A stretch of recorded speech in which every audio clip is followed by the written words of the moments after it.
Hey guys, welcome back. Since apparently it's never going to rain here again, it seems like, out watering my garden again. Not since it's after dark a little bit. My lights are lit up. I'd bring y'all along.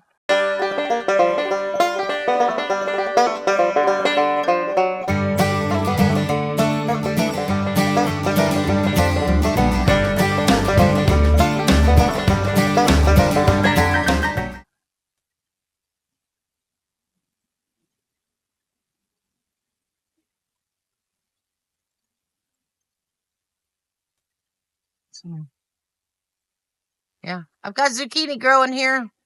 Looks a little sad. I haven't got any zucchini.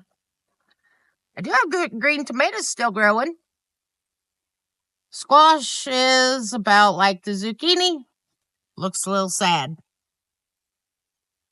I've got about 7 or 8 little bell peppers growing on my plants over here.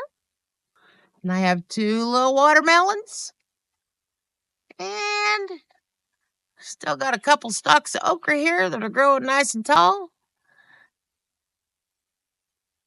And my citronella plant that is not really keeping the mosquitoes away. But as long as I got a little something growing, I keep on trying. Like I said, maybe one of these days we'll get some rain. It's in the forecast for tonight. 60% chance of thunderstorms. But who knows? As once again, we're probably going to get skipped. So, y'all take care. Have a good evening. Bye-bye.